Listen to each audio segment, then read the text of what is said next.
मुझे लगता है हिल काउंसिल का रिजल्ट देखने के बाद आज कहीं छुपे ना हो, कहीं कमरे में बैठ के हिल गए होगे, आज सन्नाटा होगा बीजेपी के दफ्तर में, क्योंकि हमने एक बार बोली थी कि जब अवाम को मौका दिया जाएगा अवाम फैसला करेगी।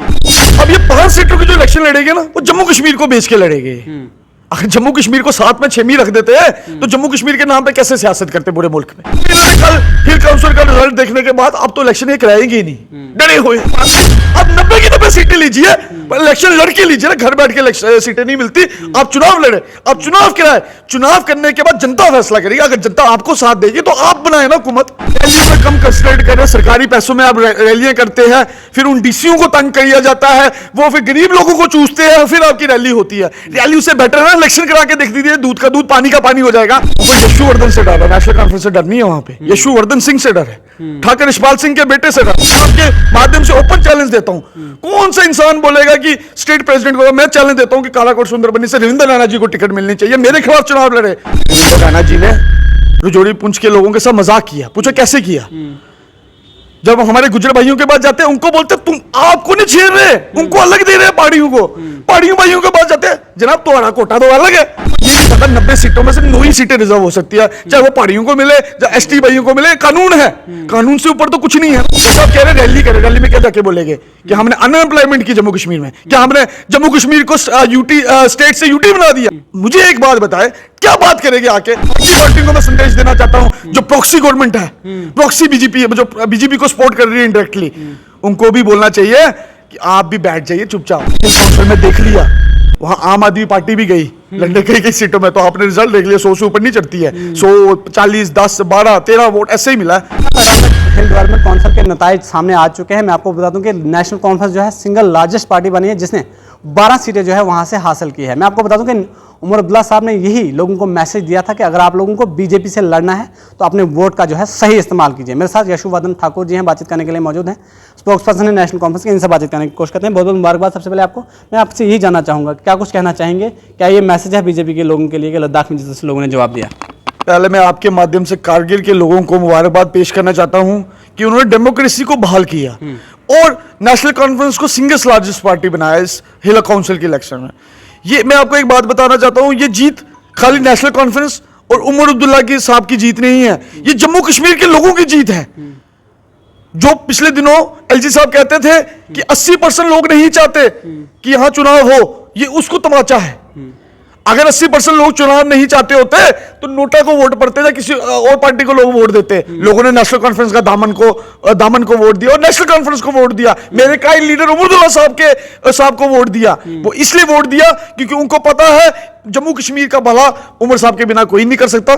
बीजेपी कह रही है कि आने वाले वक्त में लोकसभा इंतखाबात में हम 3 सीटें जीतेंगे, 5 पर हम फाइट करेंगे, 3 सीटें जीतेंगे। जवाब यहाँ से मिल गया है, आप क्या कहना चाहेंगे? जम्मू कश्मीर के लोग किस तरह का जवाब चाहिए इन लोगों को यहाँ से? जनाब, ये रात को सोते हैं तो सपने देखते हैं, सुबह उठते हैं तो भूल जाते हैं। अब बीजेपी की क्या ही बात करें। रविंद्र रैना जी इनके बोलते हैं हम 50 पार करेंगे। मुझे लगता है हिल काउंसिल का रिजल्ट देखने के बाद आज कहीं छुपे ना हो, कहीं कमरे में बैठ के हिल गए होंगे। आज सन्नाटा होगा बीजेपी के दफ्तर में, क्योंकि हमने एक बार बोली थी कि जब अवाम को मौका दिया जाएगा अवाम फैसला करेगी। मुझे एक बात बताए, जो भी फैसला करती थी जम्मू कश्मीर के लोग, जम्मू कश्मीर का अवाम फैसला करती है, कोई लीडर ऐसे नहीं बनता, अवाम बनाती है उसको लीडर। जब आप लोगों के काम करते हैं तो वो लोग आपको इलेक्शन में जिताते हैं। हिल काउंसिल में कि जब इलेक्शन हुई कारगिल में, चाहे लेह लद्दाख हो, द्रास हो, उमर साहब ने बहुत डेवलपमेंट कराई हुई। आज उसका नतीजा हिल काउंसिल के इलेक्शन में नेशनल कॉन्फ्रेंस को लोगों ने वहां जिताया और सिंगल लार्जेस्ट पार्टी बनाई है। अभी तो हम कोलिजन में लड़ रहे थे और उसमें हम सिंगल लार्जेस्ट पार्टी बने, तो ये बहुत बड़ी बात है। ये कारगिल के लोगों को मुबारक। और उन लोगों को तमाचा है जो लोग कहते थे कि 80% लोग जम्मू कश्मीर के चुनाव नहीं कराना चाहते। एलजी साहब ने बयान दिया था ना, वो 80% लोग, आपको पता चल गया होगा कौन चुनाव नहीं करा, वो 80% बीजेपी के लोग हैं चुनाव नहीं कराना चाहते। उनका कहने का ये मतलब था। 5 राज्यों में आज जो है डिसाइड होना था कि असेंबली के इंतखाबात जो है घोषित होने थे कि अब आने वाले वक्त में जो है 5 राज्यों में असेंबली के इंतखाबात घोषित होंगे। जम्मू कश्मीर के लोगों को बेसब्री से इंतजार था शायद जम्मू कश्मीर का नाम आ जाए, लेकिन मैं आपको बता दूं कि जम्मू कश्मीर का नाम नहीं आया। किस तरह से देखते हैं, क्यों बार बार जम्मू कश्मीर के लोगों को मायूसी जो है हाथ लगती है, क्यों इलेक्शन को बार बार डिले किया जाता है? ये जो 5 स्टेटों की इलेक्शंस का आप कह रहे हैं ना, अभी ये मुझे लगता है अभी भी आना है, थोड़ी देर पहले अब ये 5 सीटों के जो इलेक्शन लड़ेंगे ना, वो जम्मू कश्मीर को बेच के लड़ेंगे। अगर जम्मू कश्मीर को साथ में 6 रख देते हैं तो जम्मू कश्मीर के नाम पे कैसे सियासत करते पूरे मुल्क में?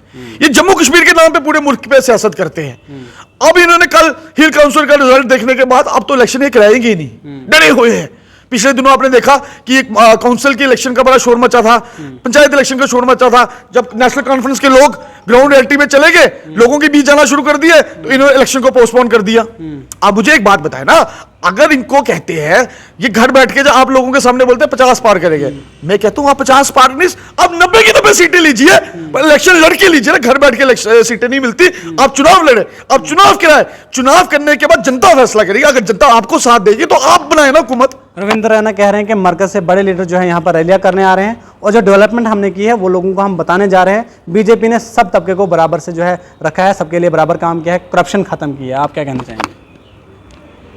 मैं एक जवाब दूंगा, रैलियों में कम कंसंट्रेट करें, सरकारी पैसों में आप रैलियां करते हैं, फिर उन डीसीओ को तंग किया जाता है, वो फिर गरीब लोगों को चूसते हैं, फिर आपकी रैली होती है। रैली से बेटर है इलेक्शन करा के देख दीजिए, दूध का दूध पानी का पानी हो जाएगा। और क्या बात करते हैं रविंद्र रैना जी की, वो खुद ही चुनाव लड़ने जाते हैं अपनी कॉन्स्टिट्यूंसी से। रविंद्र रैना जी सुंदरबनी निशारा से एमएलए बना के गए 2014 में। किस बात का डर सता रहा है रविंद्र रैना को, क्यों नहीं लड़ना चाहते वहां से? उनको यशुवर्धन से डर है, नेशनल कॉन्फ्रेंस से डर नहीं है वहां पे, यशुवर्धन सिंह से डर है, ठाकुर यशपाल सिंह के बेटे से डर है। मैं आपके माध्यम से ओपन चैलेंज देता हूं, कौन सा इंसान बोलेगा कि स्टेट प्रेसिडेंट को, मैं चैलेंज देता हूं कि कालाकोट सुंदरबनी से रविंद्र रैना जी को टिकट मिलनी चाहिए, मेरे खिलाफ चुनाव लड़े। अगर मुझे पार्टी में एंट्री देगी, आप मेरे खिलाफ लड़के दिखा दीजिए। मैं नहीं बोलता, मैं सियासत तब होती जब मैं बोलता कि रविंद्र रैना जी को सुप्रीम कोर्ट की टिकट। मैं कहता हूं जहां से वो एमएलए बन के वहीं से लड़े, निशाना से लड़े, सुंदरबनी कालाकोट से लड़े। कभी कहते हैं मैं माता वैष्णो देवी के चरणों में लड़ूंगा, कभी कहते हैं मैं गांधीनगर से, कभी कहते हैं मैं दिल्ली जाके बैठूंगा पार्लियामेंट में। पहाड़ी और गुजरात तो बहुत करवाया, क्या उसके बावजूद भी मजबूत नहीं हो पाई पीर पंजाल में बीजेपी? बेसिकली रविंद्र रैना जी ने रजौरी पुंछ के लोगों के साथ मजाक किया। पूछो कैसे किया? जब हमारे गुजर भाइयों के पास जाते हैं, उनको बोलते तुम आपको नहीं छेड़ रहे, उनको अलग दे रहे हैं पहाड़ियों को। पहाड़ियों भाइयों के पास जाते हैं, जनाब तुम्हारा कोटा तो अलग है, और उनको ये नहीं पता 90 सीटों में से 9 ही सीटें रिजर्व हो सकती है, चाहे वो पहाड़ियों को मिले चाहे एसटी भाइयों को मिले। कानून है, कानून से ऊपर तो कुछ नहीं है ना। तो वो इस पे सियासत खेलते हैं। पिछले दिन उन्होंने हमारी माताओं बहनों के साथ उन्हें वुमेन बिल की बात की, पर अभी उसको आने में भी टाइम लगेगा, और वो आएगा नहीं। वो 2026 की डिलिमिटेशन के बाद इस चुनाव में आ नहीं सकता अभी, तो वो भी उन्होंने एक लॉलीपॉप दे दिया हमारी माताएं बहनों को। तो मतलब ये सियासत करते हैं, लोगों से झूठ बोल के सियासत करते हैं। नेशनल कॉन्फ्रेंस ग्राउंड रियलिटी में बिलीव करते हैं, नेशनल कॉन्फ्रेंस डेवलपमेंट में बिलीव करती है। अगर जैसे आप कह रहे हैं रैली करें, रैली में क्या जाके बोलेंगे कि हमने अनएम्प्लॉयमेंट की जम्मू कश्मीर में, क्या हमने जम्मू कश्मीर को यूटी स्टेट से यूटी बना दिया? मुझे मुद्दे तो बात करेंगे ना। क्या हमने स्मार्ट मीटर लगा दिया? क्या हमने टोल लगा दिया? क्या हम अखनूर में भी टोल लगाने जाना चाहते हैं? रजौरी पुंछ के लोगों का खून चूसना चाहते हैं? क्या हमने जो 50,000 नौकरी का वादा करते थे इनके पुराने एलजी साहब, क्या वो नौकरी हमने नहीं दी? मुझे एक बात बताए, क्या बात करेंगे आके? क्या हमने जीएसटी लगा दिया? जो जीएसटी लगाया उस पर हम रैलियां करते हैं। मुझे एक बात बताए, ये जो रैलियां होती है आपके हिसाब से कैसे होती है? कौन फंडिंग करता है इस रैली को? यही अफसर ना। अगर जम्मू कश्मीर में अगर कोई रैली होगी तो जम्मू कश्मीर के अफसर खर्चा करेंगे इस पे, और वो पैसा कहां से आएगा? अफसरों तो अपने घर से नहीं देते। कौन सा मुलाजिम अपने घर से पैसा देता है? मुझे आप बताए ना। आप भी एक अच्छे मीडिया के हैं, कौन सा कोई अपने तनख्वाह से देगा? वो हम गरीब लोगों के खून चूसेगा। अगर डीसी खर्चा करेगा तो फिर वो गरीब लोगों को करेगा, फिर डालेगा। जो राशन नहीं मिलेगा वो चावल बेच देंगे, वही रैली में चावल लगा देंगे, वही चावल बेचेंगे। जो रोड का कोई रोड बनानी होगी पीएमजेएसवाई की, वो कैंसिल कर देंगे, वो खर्चा उधर कर देंगे। ऐसे ही तो सरकार चलाते हैं और क्या करते हैं। एक आखिर में आपसे जानना चाहूंगा, उमर अब्दुल्ला ने कहा कि ये बीजेपी के लिए एक मैसेज है, उनके लिए वेकअप कॉल है, वो लोग जाग जाएं। मैसेज उनको मिल गया। अब आने वाले वक्त में जम्मू कश्मीर में भी आपका भी यही हाल होने वाला है। आप क्या किस तरह से देखते हैं साहब के इस बयान को? बिल्कुल सही बात बोल रहे मेरे लीडर है, ये वेकअप कॉल है। अगर अभी भी सोए रहे ना तो हमेशा सोए ही रहेंगे। इनको जाग जाना चाहिए और अपनी इज्जत बचानी चाहिए। मैं तो बोलता हूँ इज्जत, इलेक्शन का तो सवाल ही नहीं पैदा होता। 50 कब पहुंचेंगे? इज्जत बचाना मींस इलेक्शन करा ले, और इज्जत बचा रहे कि कम से कम लोगों को ये लगेगा कि हमें अब तंग नहीं कर रहे। इलेक्शन क्यों नहीं कराना चाहते?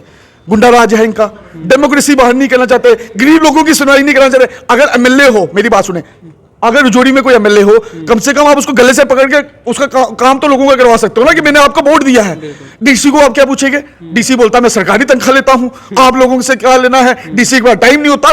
तो ये बहुत बड़ी बात है। इनको जाग जाना चाहिए, इनको चुनाव कराना चाहिए। अगर जितना लेट ये चुनाव करेंगे तो मुझे लगता है 2 सीटें या 1 सीट निकालना भी इनके लिए मुश्किल हो जाएगी जम्मू कश्मीर में। ये मैं आपको ऑन ग्राउंड बोल रहा हूं। अभी शायद इनकी कहीं कहीं जमानतें बच जाए, पर मुझे नहीं लगता अगर 2-4 महीने और लेट करेगा तो इनकी जमानतें जब्त ना हो जाए हर कॉन्स्टिट्यूंसी में। ये मेरी आज बात लिखवा लीजिए। और बाकी पार्टियों को मैं संदेश देना चाहता हूं जो प्रॉक्सी गवर्नमेंट है, प्रॉक्सी बीजेपी है, जो बीजेपी को सपोर्ट कर रही है इनडायरेक्टली, उनको भी बोलना चाहिए कि आप भी बैठ जाइए चुपचाप। आपने हिल काउंसिल में देख लिया, वहां आम आदमी पार्टी भी गई लंदन कई सीटों में, तो आपने रिजल्ट देख लिया, 100 से ऊपर नहीं चढ़ती है, 100, 40, 10, 12, 13 वोट ऐसे ही मिला है। तो ये चीजें ये जो शोर है ये जम्मू कश्मीर में नहीं हो सकता। जम्मू कश्मीर में वही पार्टी यहां पे चुन के आएगी जो गरीब लोगों का काम करेगी। मुझे एक बात बताए, अगर बीजेपी को चुनाव से डर इतना ही लगता है, चुनाव से इतना ही डर है, बाकी स्टेटों की क्यों अनाउंस करते हैं? कभी बहाना मारते हैं यहां खतरा है, फिर आप G20 कश्मीर में करा देते हैं, अब मिस इंडिया को यहां बुलाया, अब एक कंटेस्ट कराने वाले, वो चीजों के लिए सिक्योरिटी सेफ है। घूमने इनके बाहर से लोग आते हैं कश्मीर में घूमते हैं, वो सेफ है।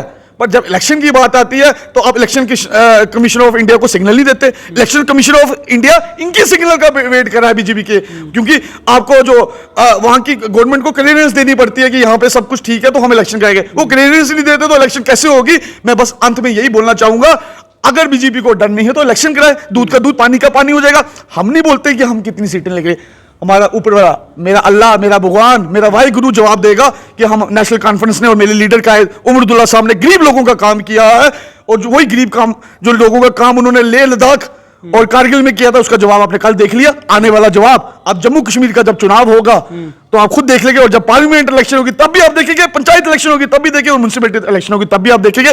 ज्यादा ना बोलते हुए मैं एक बार फिर आप लोगों को शुक्रिया अदा करना चाहूंगा, और स्पेशली मैं कारगिल के लोगों को शुक्रिया अदा करना चाहूंगा जिन्होंने एक ह्यूमैनिटी को वोट किया और ऐसी लीडर और ऐसी पार्टी को वोट किया जो गरीब लोगों के लिए सोचती है और गरीब लोगों का काम करना चाहती है।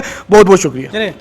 यशोवर्धन ठाकुर जी मेरे साथ बातचीत करने के लिए मौजूद थी। मुबारकबाद नेशनल कॉन्फ्रेंस की पूरी टीम को जिन्होंने ग्राउंड लेवल पर जो है काम किया है। उमर साहब ने मैसेज दे दिया था लोगों को कि अगर आप लोगों को अपने हकों के लिए लड़ना है, आपको अपने हकों चाहिए, तो आप जो है बीजेपी को इक़्तिदार से बाहर कीजिए, तभी आपको आपके हकों जो है वो मिल सकते हैं।